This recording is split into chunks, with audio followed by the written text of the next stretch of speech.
Bharatiya Janata party రోజు రోజుకి బలాన్ని పుంజుకుంటా ఉంది. కాంగ్రెస్ పార్టీ ప్రజల విశ్వాసాన్ని కోల్పోతా ఉంది. ప్రత్యామ్నాయంగా ప్రజలందరూ భారతీయ జనతా పార్టీ వైపు ఆలోచిస్తూ ఉన్నారు. ఇది నేను బీజేపీ నాయకుడిగా బీజేపీ ఆఫీసులో కూర్చొని చెప్తున్న మాట కాదు. గ్రౌండ్లో జరుగుతున్నటువంటి రియాలిటీని, ప్రజల ఆలోచన విధానాన్ని అనునిత్యం ప్రజల్లో ఉండేటువంటి వ్యక్తిగా మేము ముందు ఉంచదలుచుకున్నాం.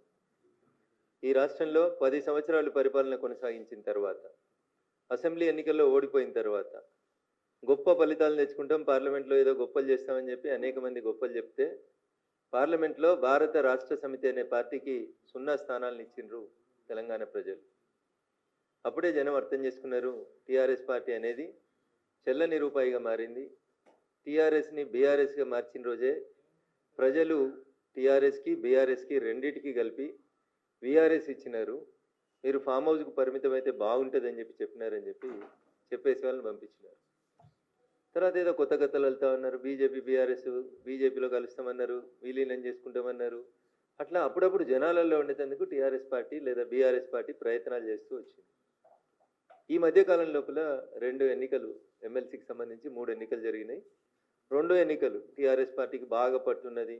బావా, బామ్మర్ది, చెల్లె, నాయన అందరూ ఎమ్మెల్యేలు ఎంపీలు ఉన్నటువంటి నియోజకవర్గాలు అయినటువంటి కరీంనగర్, నిజామాబాదు, మెదక్ జిల్లాలకు సంబంధించి ఒక గ్రాడ్యుయేట్స్ ఎమ్మెల్సీ, ఒక టీచర్స్ ఎమ్మెల్సీ, 2 ఎమ్మెల్సీ ఎన్నికలు జరిగినాయి. టీఆర్ఎస్ పార్టీ కనీసం అభ్యర్థులు కరువైనరా లేదా వాళ్ళు ఎందుకు ఆలోచించారో ఏం ఆలోచించారో తెలియదు. కనీసం పోటీ చేసే పరిస్థితులలో టీఆర్ఎస్ లేనటువంటి పరిస్థితి. ఇది గ్రౌండ్ రియాలిటీ.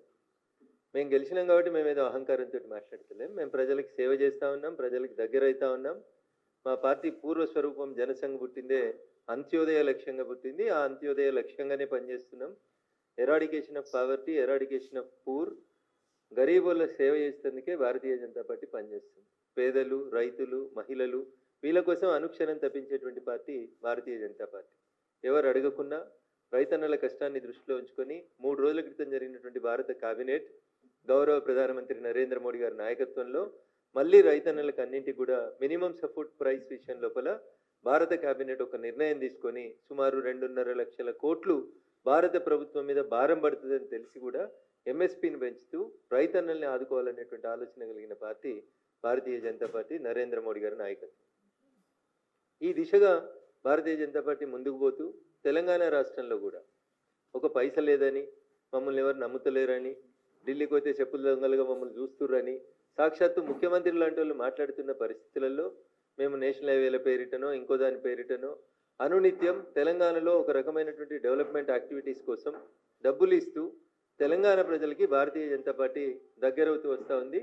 గెలిచినటువంటి 8 మంది ఎంపీలు అనునిత్యం తెలంగాణ ప్రజల కోసం, తెలంగాణ రాష్ట్ర అభివృద్ధి కోసం, తెలంగాణ ప్రజల సంక్షేమం కోసం 24/7 తెలంగాణ రాష్ట్రం నుంచి గెలిచిన 8 మంది ఎంపీలం పనిచేస్తూ ఉన్నాం. రాష్ట్ర ప్రభుత్వం సగము, కేంద్ర ప్రభుత్వం సగం పెట్టి రైల్వే బ్రిడ్జిలు కట్టాలి, రైళ్ళు చేయాలి, అండర్ పాస్లు చేయాలి, అన్ని గేట్లు తీసేయాలని పనిచేస్తూ ఉంటే సగం పైసలు ఇవ్వక కేసీఆర్ ప్రభుత్వం 10 ఏళ్ళు పోతే 18 నెలల్లో వీళ్ళు కూడా మా దగ్గర పైసలు లేవు, మేము పైసలు ఇవ్వమంటే తెలంగాణ రాష్ట్రంలో ఉన్న అనేక లెవెల్ క్రాసింగ్లు, రైల్వే క్రాసింగ్లు, అండర్ పాస్లు ఇట్లా చాలా విషయాల లోపల కేంద్ర ప్రభుత్వమే, south central railway, railway board వీళ్ళందరూ కలిసి 100% పైసలు ఇచ్చి తెలంగాణలో railways development, national highways development ప్రతి అంశంలో ఎవరు మమ్మల్ని అడగకున్నా మేమే ముందుండి పనిచేస్తూ వస్తూ ఉన్నాం. మా మెదక్ జిల్లాకి, పూర్వం మెదక్ జిల్లా మొత్తం, ప్రస్తుతం సిద్దిపేట, సంగారెడ్డి, మెదక్ 3 జిల్లాలకు కలిపి అమృత్ 2 పథకం కింద మంచినీళ్ళ కోసం 260 కోట్ల రూపాయలని భారత ప్రభుత్వం ఒక ఉమ్మడి మెదక్ జిల్లాకే ఇచ్చింది. ఇట్లా డెవలప్మెంట్ చేస్తూ మేము ప్రజలకు దగ్గరకు అవుతూ జనం గుండె చప్పుడుగా భారతీయ జనతా పార్టీ మారుతూ ముందుకు పోతున్నటువంటి తరుణంలో రకరకాలైనటువంటి వ్యక్తులు, రకరకాలైనటువంటి అంశాలు, మా మీద వ్యక్తిగత బురద జల్లేటువంటి కార్యక్రమాలు. రఘునందన్ రావు మాట్లాడితే ఏదో టీఆర్ఎస్ మీద అక్కస్తోటి మాట్లాడుకునేటోళ్ళు అనుకునేటోళ్ళు. ఇంతకాలం రఘునందన్ రావు మీద వ్యక్తిగతంగా బురద జల్లేందుకు చాలామంది ప్రయత్నం చేస్తున్నారు. సోషల్ మీడియాలో ఇంకా కూడా నిన్న మా చెల్లె కవితమ్మ చెప్పినటువంటి పెయిడ్ ఆర్టికల్స్ రఘునందన్ రావు మీద రోజు రాపిస్తూనే ఉన్నారు. పెయిడ్ న్యూస్ ఛానల్స్, పెయిడ్ జర్నలిస్టులు, కొత్త పదాలు వింటున్నాం. 1995లో Raghunandan Rao contributor, but I never heard పైసలు తీసుకొని వార్తలు రాస్తారని, పైసలకు ఆర్టికల్ రాస్తారని మేము ఎప్పుడు జర్నలిజంలో పనిచేసినప్పుడు చూడలేదు. కానీ దురదృష్టం పెయిడ్ ఆర్టికల్స్, భారతదేశంలో అడ్రస్ లేని పేపర్లు, కానీ పొద్దుగలేస్తే డిజిటల్ మీడియాలో కనబడతాయి. దొంగనే దొంగ దొంగ అని అరిచినట్టు, కొంతమంది దొంగలకు జీతం ఇచ్చి రాపిచ్చి వాటిని పొద్దున్నేమగానే అన్ని యూట్యూబ్ ఛానళ్ళల్లో తిప్పించి వ్యక్తిత్వ హననానికి పాల్పడుతురు అని రఘునందన్ రావు మాట్లాడితేనేమో తప్పు అనిపించింది చాలా మందికి. కానీ నిన్న వాళ్ళ ఇంట్లోకెళ్ళి వచ్చినామని చెప్పింది, వాళ్ళ చెల్లెనే చెప్పింది. వేరే దేశాలలో పెట్టి వ్యక్తిత్వ హననానికి పాల్పడుతురు, ఆడబిడ్డను మీ ఇంటి బిడ్డను నా వ్యక్తిత్వాన్ని హననం చేస్తే కూడా ఇది చేస్తలేరా అని నేను రాష్ట్ర ప్రభుత్వాన్ని ఈ సందర్భంగా సూటిగా అడుగుతా ఉన్నా. ముఖ్యమంత్రి గారిని వ్యక్తిత్వ హననం చేసిర్రు, నన్ను చేసిర్రు, ఆఖరికి ఆ ఇంట్లోకెళ్ళి వచ్చిన ఆడబిడ్డ అని చెప్పుకున్నామే, నిన్న ఆమె చెప్పింది వేరే దేశాలలో పెట్టి వ్యక్తిత్వ హననం చేస్తూ ఉన్నారు, పెయిడ్ బ్యాచ్ల్ని నడిపిస్తున్నారని. కవిత ఎవరిని ఉద్దేశించి పెయిడ్ ఆర్టిస్టులను పెట్టిర్రు, పెయిడ్ బ్యాచ్లు పెట్టి నడిపిస్తున్నారని చెప్తుందో రేవంత్ రెడ్డి గారికి, రాష్ట్ర ముఖ్యమంత్రి గారికి తెలిసే ఉంటుంది. అందుకని ఆ పెయిడ్ ఆర్టిస్టులని, ఆ పెయిడ్ బ్యాచ్ని అందరినీ కూడా వెంటనే కేసులు పెట్టి రిమాండ్ చేయాలని నేను కూడా డిమాండ్ చేస్తాను. ఎందుకంటే వ్యక్తుల వ్యక్తిత్వాన్ని హననం చేసేటువంటి అధికారం ఆర్టికల్ 19 మీకు ఇవ్వలేదు. ఫ్రీడమ్ ఆఫ్ స్పీచ్, స్వేచ్ఛ మీకు ఉందని చెప్పి మీరు ఎవరి మీద పడితే వాళ్ళ మీద ఏది పడితే అది రాసే అధికారం ఎవరికీ లేదు, ఏ ఛానల్కి లేదు, ఏ పేపర్కి లేదు, ఎవరికి లేదు. సో ఆ అంశం లోపల కవితకి ఇలా కడుపులో వచ్చినట్టు కనబడుతుంది. కానీ మీరు అధికారంలో ఉన్నప్పుడు డ్రోన్లు ఎగిరేసిరని కొంతమంది రిమాండ్ చేసిరు, తప్పుడు కేసులు పెట్టిరు, రకరకాలైనటువంటి అవస్థలు పెట్టిరు. ఇలా నీ దాకా వస్తే చెల్లెకి కడుపున వస్తాను. అయినా ఈ పంచాయతీ ఈ రాష్ట్రంలో టీఆర్ఎస్ లేదు అని చెప్పడానికి నేను చేస్తున్నటువంటి ప్రయత్నం. టీఆర్ఎస్ ఏడుంది రాష్ట్రంలో? టీఆర్ఎస్ను వద్దని వాళ్ళ నాయననే ముంచేసి బీఆర్ఎస్ చేసేసి, ఆ బీఆర్ఎస్ను వద్దనుకొని ప్రజలు వీఆర్ఎస్ ఇచ్చారు. ఇలా టీఆర్ఎస్, బీఆర్ఎస్, కవిత, కేటీఆర్, కేసీఆర్ అనేది చెల్లని రూపాయలుగా మారిపోయినాయి తెలంగాణ సమాజంలో. 2001 కేసీఆర్ తెలంగాణ ఉద్యమాన్ని ప్రారంభించినప్పుడు 18 నుంచి 35 ఏళ్ళ వయసున్న వాళ్ళంతా జై తెలంగాణ అంటే ఇట్లా పుట్టలు తెచ్చుకొని వచ్చినారు, రోడ్డు మీదకి వచ్చినారు. ఆ ఆవేశాన్ని, ఆ ఆలోచనని 10 సంవత్సరాల మీ పరిపాలన లోపల చంపేసి బిడ్డకో శాఖ, కొడుక్కో శాఖ, నాయనకో శాఖ ఇచ్చి మీది మీరే చేసుకొని, మిమ్మల్ని మీరే పెంచుకొని, మీ ఆస్తులు మీరు పెంచుకొని, మిమ్మల్ని మీరే ఎదుగుదలకు ఉపయోగించుకున్నారు తప్ప తెలంగాణ ప్రజలకు ఏం జరగలేదు. తెలంగాణ రాష్ట్రం రావాలని పెట్రోల్ పోసుకొని తనను తను తగులబెట్టుకున్న శ్రీకాంతాచారి కుటుంబానికి ఏం దక్కలేదు మీ 10 ఏళ్ల పాలన లోపల. అమరుడైన శ్రీకాంతాచారి, మొదటి అమరుని దగ్గర నుంచి, శ్రీకాంతాచారి దగ్గర నుంచి మొదలుకుంటే 120 కిలోమీటర్ల స్పీడ్ తోటి వచ్చేటువంటి రైళ్లను ముద్దాడినటువంటి పాలమూరు బిడ్డలకు కూడా ఏం రూపాయి దక్కలేదు.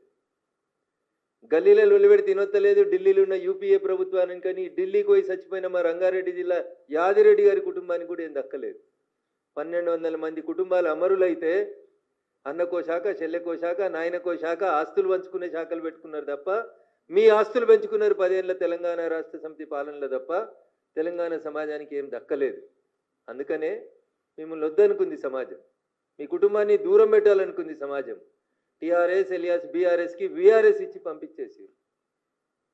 దాన్ని మళ్ళా చచ్చిపోయినటువంటి పాముని తిరిగి బతికించడం ఎట్లా? ఇగో దీనికి బ్రాండింగ్ పంచాయతీ. అన్నోదికు బ్రాండింగ్ చేసుకుంటున్నాడు. 30 మెడికల్ కాలేజీలు పెడితే మాకు పేరు రాలేదు కానీ 30 యూట్యూబ్ ఛానళ్ళకి జీతం ఇచ్చి బాగా గొప్పగా బ్రాండింగ్ చేసుకుందాం అనేటువంటి బ్రాండింగ్లో ఉన్నాడు కేటీఆర్. దానికి ఆయనకు తెలుసు, ఈరోజు కాకపోతే రేపైనా వీళ్ళందరినీ ఈడ అధికారంలో ఉన్న ప్రభుత్వమో, ఆడ అధికారంలో ఉన్న ప్రభుత్వమో పక్కా లెక్కలన్నీ తీసుకొస్తుంది, జైల్లో పెడుతుంది. శ్రీకృష్ణ జన్మస్థానానికి ఈ తప్పుడు కథనాలు రాస్తున్న వాళ్ళని పంపిస్తాం అనేది వాళ్ళకి తెలుసు. పెయిడ్ ఆర్టిస్టులకు కూడా తెలుసు. అందుకని ఏం చేస్తున్నారు వాళ్ళంతా? విదేశాలలో పెట్టుకొని ఐపీ నెంబర్లు లేకుండా పేపర్లు, ఛానల్ని రకరకాలైనటువంటి ప్రయోగాలు చేస్తూ ఉన్నారు. ఎలుక కలుగులో దాక్కొని ఏదో అనుకుంటుందంట, నేను బయటికి రానంతసేపు నన్ను ఎవడేం చేస్తాడని. పొగెట్లా పెట్టాలి, ఎలుకను బయటికి ఎట్లా తీసుకురావాలి, బయటకు వచ్చిన ఎలుకను బోన్లు ఎట్లా పెట్టాలనేది తెలియనంత అమాయకంగా ఈ దేశంలో భారతీయ జనతా పార్టీ లేదు, ఈ దేశాన్ని పాలిస్తలేదు భారతీయ జనతా పార్టీ. మేము ఎదుగుతున్నాం, పేదోళ్ళకి సేవ చేసి ఎదుగుతున్నాం. మేము ఎదుగుతున్నాం, రైతులకు దగ్గర ఎదుగుతూ ఉన్నాం. మేము ఎదుగుతూ ఉన్నాం, ఈ దేశంలో ఇన్ఫ్రాస్ట్రక్చర్ డెవలప్మెంట్ చేస్తూ ఎదుగుతూ ఉన్నాం. నరేంద్ర మోడీ గారి నాయకత్వం ప్రపంచానికి మార్గదర్శనం చేసేంత గొప్ప స్థాయికి ఎదిగింది. ఇప్పుడు వచ్చి వాళ్ళెవరో వాళ్ళ కోసం వాళ్ళని వాళ్ళు బ్రాండింగ్ చేసుకోవడం కోసం చెల్లని రూపాయి అయిపోయింది. చెల్లని రూపాయిని బ్రాండింగ్ చేసుకుంటుంది. కంటే కవితను ఎవరు అడుగుతున్నారు? కవిత 2019 ఎంపీ ఎన్నికలలో ఓడిపోయింది. ఓడిపోయిన తర్వాత కవితకి ఏమున్నది? 5 ఏళ్ళు అధికారంలో ఉన్నప్పుడు మీరు ఏం చేసినారని చూసే నిజామాబాద్ ప్రజలు మిమ్మల్ని ఓడగొట్టింది. ఇంకా కవితకి ఏమున్నది అక్కడ? ఏం లేదు. కష్టపడేదో నాన్న ప్రేమనో, కొట్లాడనో, ఏడ్స్తోటో ఎమ్మెల్సీ తెచ్చుకున్నారు. ఇవాళ చెల్లకుండా పోయినటువంటి కవిత గారు జనబాహల్యం లోపల పోటీ చేస్తే ప్రజలు ఆదరిస్తలేరని చెప్పి వచ్చి సెల్ఫ్ బ్రాండింగ్ పంచాయతీ తప్పితే ఏముంది ఇందులో? ఏం గొప్పగా చేసిందని కవిత? బతుకమ్మ ఆడినా, తెలంగాణ భావ వ్యాప్తి చేసిన, చెల్లె నువ్వు ఉట్టే కంటే ముందు నుంచి ఉంది కదా బతుకమ్మ. నిజాం సర్కరోడు మా ఆడబిడ్డల్ని చీరలు ఇప్పించి బతుకమ్మ ఆడిరనే పంచాయతీ తెలంగాణ ఉద్యమ చరిత్రలో ఉంది కదా. చెల్లె బతుకమ్మ ఆడితే బతుకమ్మ, బతుకమ్మ ఆడకపోతే బతుకమ్మ కాదనేది ఎవరు చెప్పారు? So there is no brand for Kavitha, no brand for KTR, nothing is there for TRS. ఏం లేదు టీఆర్ఎస్కి, ఏమి లేదు కాబట్టి ఏదో ఉన్నట్టు చూయించుకోవాలి. చూయించుకోవడం కోసం చెల్లని దుడ్డుని ఏదో చేసిరని చెప్తారు ఊర్లలో. పక్కా తెలంగాణ భాషలు చెప్పాలంటే, కేసీఆర్ గారి భాషలు చెప్పాలంటే అది చెల్లని దుడ్డు, చెల్లని రూపాయి. చెల్లని రూపాయికి బ్రాండింగ్ చేసుకునేటువంటి ప్రయత్నము, దానికి మీడియా లోపల స్పేస్ మేమే ఉండాలి. అయితే మా అన్న ఉండాలి మీడియాలో, లేకపోతే నేను ఉండాలి, మా పార్టీ ఉండాలి. ఇతరులు ఎవరు ఉండొద్దు, ఇతరుల గురించి చర్చ జరగొద్దు.